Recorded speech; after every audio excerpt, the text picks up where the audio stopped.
Hello, hello. Welcome to Top Shelf Reviews Fresh Crack Friday. Hopefully all of you in the US had a wonderful Thanksgiving.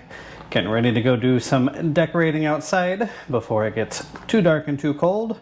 And, in case it is cold, we've got a three-fer as far as fresh cracks go. Picked this up last month from Quartz Mountain. This is our collaboration with Doomsday Brewing. So we've got three little 375s here to crack. So let's get it open.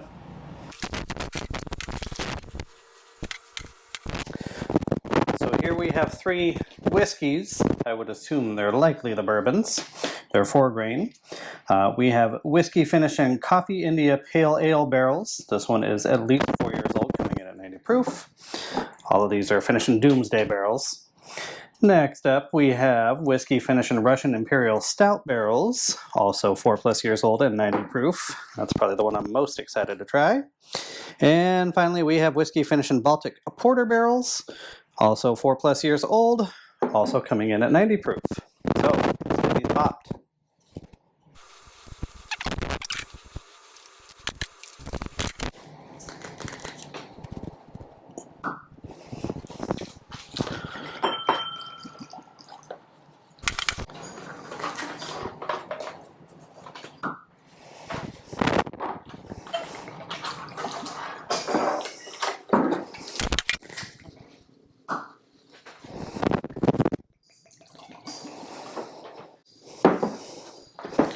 All right.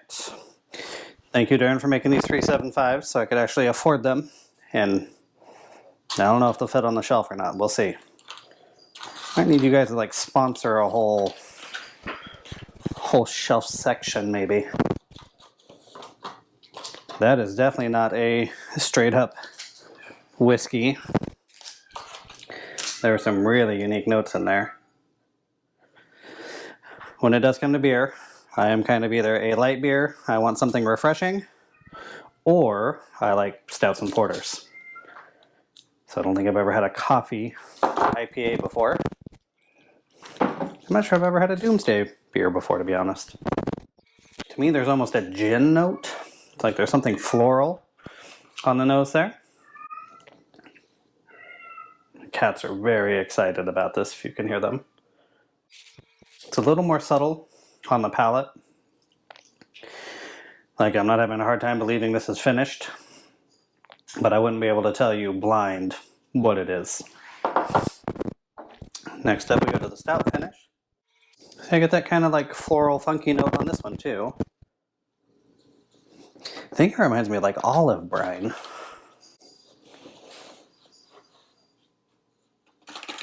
Yeah. Ooh. Much more malty.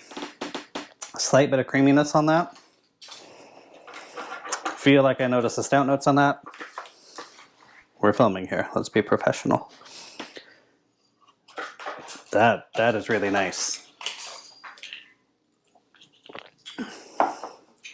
Definitely get those rich, kind of like leather, damp basement, but in a good way notes from the bourbon, the whiskey.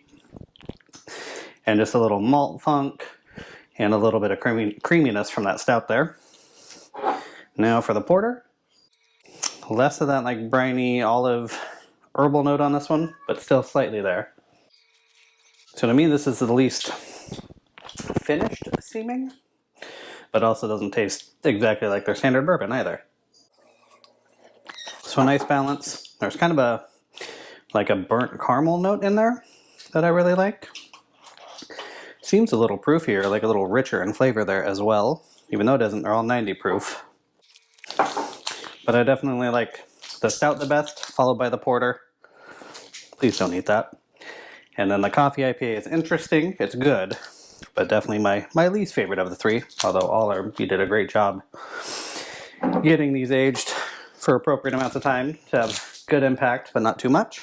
So kudos to the team at Quartz Mountain. Thank you, Randy, for not dipping these in wax. Big kudos there. Oh, now we got Odin to check things out.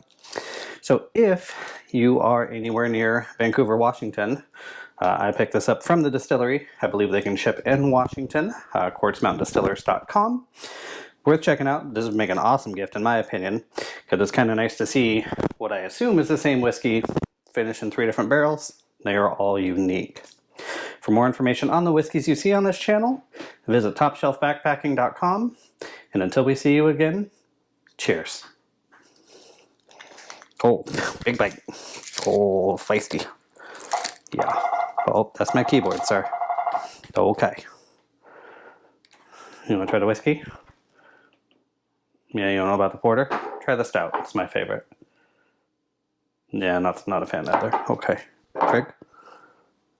Yeah, you know what's up.